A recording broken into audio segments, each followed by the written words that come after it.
जय श्री कृष्णा।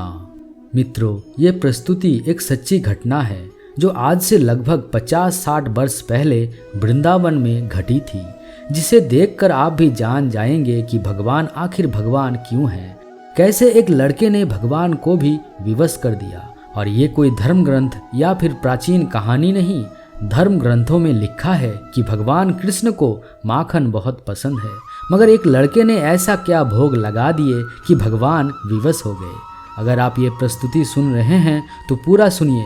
इस कथा को आधा अधूरा छोड़कर जाने की गलती मत करिएगा, क्योंकि हिंदुस्तान की आध्यात्मिक गुरु, समस्त ब्रह्मांड के पालनहार भगवान श्री कृष्ण की पवित्र जन्म महीना शुरू हो गई है। तो इनकी इस पवित्र कथा को पूरा सुनने से मंगलमय की प्राप्ति होगी, इसलिए इस कथा को पूरा सुने। जन्माष्टमी के पवित्र महीने में श्री कृष्ण की अनादर ना करें, तो इस कहानी के अंत तक जरूर बने रहें। एक साधक गुरुदेव जी वृंदावन में गुरुकुल चलाते थे, तो वो रोज शाम को प्रवचन करते थे। तो एक दिन प्रवचन करते हुए भगवान कृष्ण के रूप का वर्णन कर रहे थे। गुरुदेव बोल रहे थे कि भगवान भांडीर वन में गैया चराने जाते हैं, पीताम्बरी पहन कर के जाते हैं, मोर मुकुट पहनते हैं, कानों में कुंडल पहनते हैं, आदि आदि स्वरूप का वर्णन कर रहे थे। तो उनके सारे शिष्यों बैठ कर के सुन रहे थे। उन शिष्यों में सबसे पीछे बैठा था उनकी गौशाला में गायों की सेवा करने वाला लड़का, और वो इतना सीधा था, इतना भोला था कि सब लोग उसको प्यार से भोंदू बुलाते थे। और हम सभी जानते हैं कि भोंदू किसको कहते हैं। जो बहुत भोला होता है उसको भोंदू कहा जाता है। तो गुरुदेव प्रवचन करते थे, लेकिन भोंदू जो था ना, उसको ऐसा लगता था कि गुरुजी कोई 2-4 हजार साल पुरानी कथा नहीं सुना रहे हैं। शायद रोज ऐसी लीला होती है वृंदावन में, और गुरुजी हमारे उसी को सुना रहे हैं। आज जब गुरुजी ने बताया कि भांडीर वन में कृष्ण गैया चराने के लिए जाते हैं, भोंदू ने जैसे ही सुन करके भोंदू को लगा मैं भी तो भांडीर वन जाता हूँ गैया चराने के लिए, और गुरुजी बता रहे हैं उसी भांडीर वन में ठाकुर जी गैया चराते हैं, लेकिन मुझको तो कभी दिखा नहीं। शायद मैंने कभी ध्यान नहीं दिया होगा। अब गुरुजी ने बता दिया, अब कल से भांडीर वन जाऊंगा तो वहाँ खोजूंगा, ठाकुर जी भी आते हैं, गुरुजी बता रहे हैं। उसका इतना विश्वास गुरुजी की बात पर कि उसको लगा कि भगवान कृष्ण जी आज भी आते हैं भांडीर वन। अगले दिन गैया चराने के लिए भांडीर वन गया तो भांडीर वन में गैया सब घुमाने लगे, और वो यत्र तत्र सर्वत्र वृक्ष के नीचे ऊपर सारे जंगलों में जाकर ठाकुर जी को खोजने लगा। गुरुजी हमारे झूठ नहीं बोलते, गुरुजी सही बोल रहे हैं। यहीं पर गैया चराने आते हैं ठाकुर जी, और एक मैं ही अभागा हूँ, ठाकुर जी को नहीं देख पा रहा हूँ, लेकिन ठाकुर जी यही कहीं होंगे। अब उसका इतना भोलापन, इतना सीधापन, वो सब जगह ढूंढ रहा था ठाकुर जी को। तो ठाकुर जी से रुका नहीं गया। अकेले जाने गायों के झुंड को लेकर के आते हैं। तभी भोंदू देखता है कि सामने से विशाल गायों के झुंड आ रहा है, और उस गायों के झुंड के मध्य में श्याम वर्ण के पीताम्बरी पहने हुए भगवान श्री कृष्ण उसकी ओर आ रहा है। ठाकुर जी को अपनी ओर आते देख भोंदू तो नाचने लगा, निमग्न हो गया, भाव में भर गया। कटाक्ष नेत्र ठाकुर जी के, सुंदर कपल, मधुर मुस्कान, घुंघराले केस, मोर मुकुट सिर पर, पीताम्बरी पहने हुए, चंदन की सुगंधी महकते हुए ठाकुर जी गैया चराते हुए आ रहे हैं। भोंदू ने जैसे ही भगवान को देखा निमग्न हो गया। ठाकुर जी आकर के भोंदू के पास बैठ गए। अब भोंदू और ठाकुर जी दोनों एक दूसरे को देख रहे थे। भोंदू बोला, आप वही श्याम सुंदर हो ना जिनके बारे में हमारे गुरुजी सुनाते हैं? ठाकुर जी बोले, हाँ, हम वही श्याम सुंदर हैं। भोंदू बोले, अच्छा, हमारे गुरुजी आपके रूप का वर्णन करते हैं तो लगता है आप कितने सुंदर होंगे, लेकिन आज आपको देखकर ऐसा लग रहा है कि हमारे गुरुजी जो बताते हैं उससे लाख गुना ज्यादा सुंदर हो। आप बड़े प्यारे हो ठाकुर जी। भगवान बोले कि केवल बातें बनाते रहोगे या कुछ खिलाओगे पिलाओगे हमें? भोंदू बोला, आप मेरे यहाँ मेरे हाथ का खाओगे? भगवान बोले, हाँ हाँ, हम खाएंगे, तुम खिलाओ तो। भोंदू पोटली में बांधकर 2-4 रोटी ले गया था, ठाकुर जी के सामने प्रस्तुत कर दी। ठाकुर जी प्रेम से खाए। अब सारी रोटी भोंदू की खा गए। फिर भोंदू से बोले, और खिलाओ। भोंदू बोला, मैं तो 2 ही रोटी लाता हूँ, इससे ज़्यादा मैं खाता नहीं।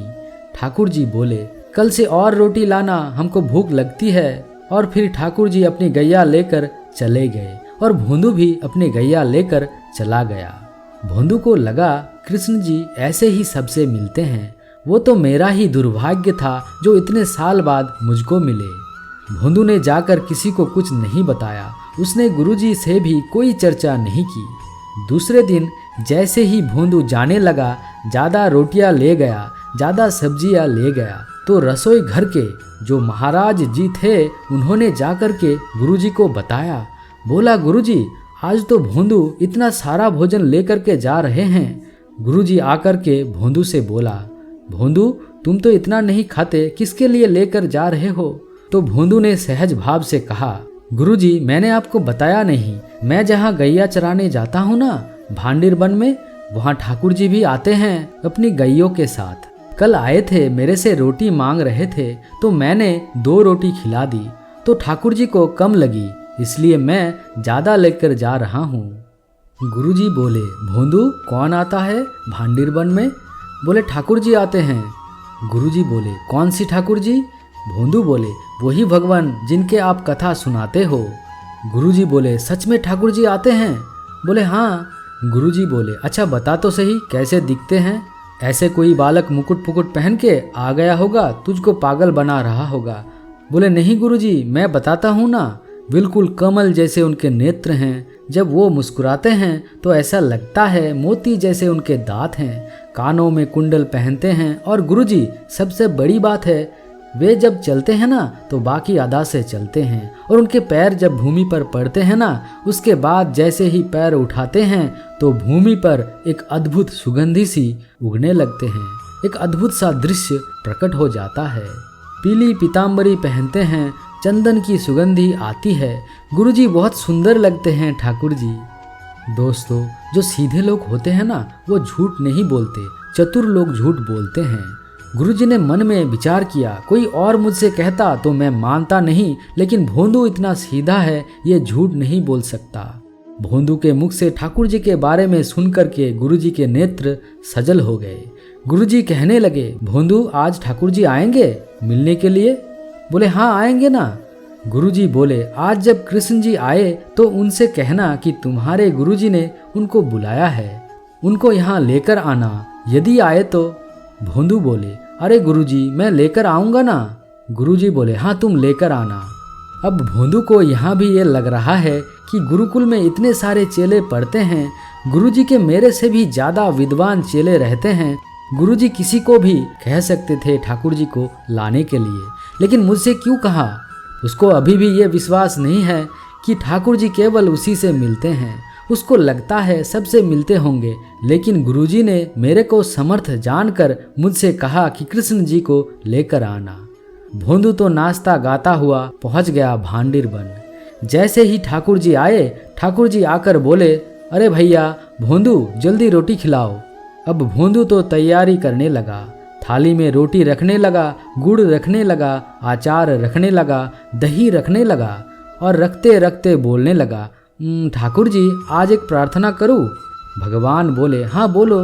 बोले, हमारे गुरुजी आपसे मिलना चाहते हैं, आप हमारे साथ हमारे गुरुकुल चलेंगे? ठाकुर जी बोले, देख मैं तेरा सखा हूँ, तेरे मित्र हूँ, तेरे गुरुजी से हमको कोई मतलब नहीं है। तुझसे मिलेंगे, तेरे संग बैठेंगे, तेरे साथ खाएंगे, तेरे संग रहेंगे, लेकिन गुरुजी से नहीं मिलेंगे। अब भगवान की चरण पकड़ के भोंदू ने बोले, वो मेरे गुरुजी हैं, मैं तो आपको जानता ही नहीं था, मैं तो इतने बरसों से गैया चराने आ रहा हूँ, लेकिन मैंने कभी आपको देखा ही नहीं। गुरुजी ने बताया कि भांडिर वन में आप आते हो गैया चराने के लिए, तभी तो मैंने आपको देखा। जिन गुरुजी ने आपसे मिलवाया, जिस गुरुजी ने आपके बारे में बताया, जिन गुरुजी ने मुझे आपके योग्य बनाया, वो गुरुजी आपको बुला रहे हैं, आप मना मत करो ना, चलो ना मेरे साथ। ठाकुर जी बोले, देख भोंदू तू जो कहेगा सब करेंगे, लेकिन ये तेरे अलावा हम किसी से नहीं मिलेंगे, चाहे तेरे गुरुजी हो वो, चाहे गुरुजी के भी पिताजी हो, हम तुझसे ही मिलेंगे बस। ठाकुर जी रोटी खा रहे थे गुड़ के साथ में, तो भोंदू ने हाथ से रोटी छीन ली। बोले, तो ये भी मत खाओ, ये भी गुरुजी के हैं। और थाली भी उठा ली। बोले, ये भी छोड़ो, ये भी गुरुजी के यहाँ की बनी है, ये भी क्यों खा रहे हो? और सुनो ठाकुर जी, आपको मुझसे ही मिलना है, मेरे अलावा किसी से नहीं मिलना, तो मेरे भी वचन सुन लीजिए। मुझे इस योग्य गुरुजी ने बनाया, और यदि गुरुजी से आप नहीं मिलोगे तो कल से यहाँ मत आना, मैं भी आपसे नहीं मिलूंगा। ठाकुर जी बोले, तू अभी जानता नहीं है, बड़े बड़े लोग त्रिलोकी नाथ के दर्शन के लिए हिमालय पर जाकर तपस्या करते हैं, तब जाकर मेरा दर्शन मिलता है, और हम तेरे सामने इतनी सहजता से बैठे हैं तो तू कह रहा है कल से मिलेगा नहीं। भोंदू बोला, मैंने तपस्या नहीं की, मैंने अपनी गुरु की सेवा की, तो इसका मतलब यह सिद्ध हो गया कि लोग 1000 वर्ष तपस्या करके आपका दर्शन करते हैं, लेकिन मेरे गुरुजी के चरण में 1000 वर्षों के समान तपस्या का फल है। मैं उनको प्रणाम करता हूँ, उससे मुझे आपके दर्शन हो जाते हैं। ऐसे गुरु को क्यों नहीं मिलोगे? अब ठाकुर जी बोले, गुरुजी से नहीं मिलेंगे। तो फिर भोंदू बोला, ठीक है, तो आज से मेरी आपकी कट्टी, कल से मत आना यहाँ पर, मेरे गुरुजी के नहीं तो फिर मेरे भी नहीं। भोंदू ने अपना सारी सामग्री उठाई, सारी गायों को इकट्ठा किया और जाने लगा वहाँ से। भोंदू भगवान को छोड़कर जाने लगा, तो भगवान बोले, अरे भोंदू रुक तो, सुन तो जा। भोंदू बोले, अब तो मैं तभी रुकूंगा जब आप मुझे वचन दोगे कि मेरे गुरुजी से मिलोगे। अगर आप ये वचन नहीं दोगे तो मैं नहीं मिलूंगा, मैं नहीं रुकूंगा। भोंदू जाने लगा, थोड़ी दूर गया, थोड़ी और दूर गया। अब मानो जैसे कि हमारे श्याम सुंदर की, त्रिलोकी नाथ की, त्रिलोक की संपदा छूट रही हो। दौड़ करके भोंदू के पीछे जा करके भोंदू के कमर पर चढ़ गया भगवान और बोले, तू जहाँ जाएगा सब जगह जाएंगे, लेकिन तू छोड़ करके मत जा, ले चल अपने गुरुजी के पास। और इधर आज आश्रम में बैठे गुरुजी राह तक रहे थे कि भोंदू आ रहा होगा गायों को लेकर। तभी क्या देखते हैं, असंख्य गायों का झुंड आ रहा है, और असंख्य गायों के झुंड के बीच में भोंदू अपनी कमर पर ठाकुर जी को उठा करके ला रहा है। ये दृश्य देखते ही जो गुरुजी थे वो मूर्छित हो गए, और जब होश में आया तो नंद नंदन को सामने देखते ही जैसे ठाकुर जी को देखा, ठाकुर जी को प्रणाम नहीं किया, पहले भोंदू को प्रणाम किया और बोले, तेरे भक्ति को प्रणाम करता हूँ भोंदू, तेरी इतनी सरलता, इतनी सहजता, इतनी कोमलता कि तेरा नाम भी कोई तेरे को नहीं बुलाता, सब भोंदू भोंदू बोलकर बुलाते हैं। इतना सीधा है तू, आज तेरे वशीभूत होकर के त्रिलोकनाथ मेरे आश्रम में चले आए। तो मित्रों, आपने देखा कैसे भोंदू अपने विश्वास के दम पर भगवान को भी विवश कर दिया। अगर आप समस्त धर्म ग्रंथ की सार को देखें तो यही है, जिसे एक शब्द में बोले तो दैन्यता, मतलब गर्व या अहंकार के प्रतिकूल भाव, अपने को तुच्छ समझने का भाव, विनीत भाव। कुछ लोग समझते हैं दैन्यता की मतलब दीनता, दरिद्रता, गरीबी, मगर ये गलत है। अगर इसमें सच्चाई होता तो दुनिया की कोई भी गरीब को कष्ट नहीं होता। दैन्यता के मतलब है आश्रित हो जाना, संपूर्ण भाव से खुद को समर्पण कर देना, चाहे वो गुरुदेव हो या फिर भगवान। दूसरे तरफ से यह भी सच है कि ज़्यादातर दीनता और दरिद्रता में ही दैन्यता विकास होती है, और जिसे भगवान कृष्ण को माखन से भी ज़्यादा पसंद है। दोस्तों, इस वीडियो को बोलते समय कोई त्रुटि हो तो क्षमा चाहता हूँ। उम्मीद है आप सभी को ये वीडियो अच्छे लगे होंगे। अगर आपको पसंद आई है तो इसे लाइक और अपने दोस्तों के साथ शेयर करें। अगर आप भगवान श्री कृष्ण के सच्चे भक्त हैं तो कमेंट बॉक्स में जय श्री कृष्णा अवश्य लिखिएगा। और हाँ, परम सत्य के ऐसे ही ज्ञानवर्धक वीडियो के लिए चैनल को सब्सक्राइब करें। तो मिलते हैं एक नए वीडियो के साथ, तब तक के लिए राधे राधे।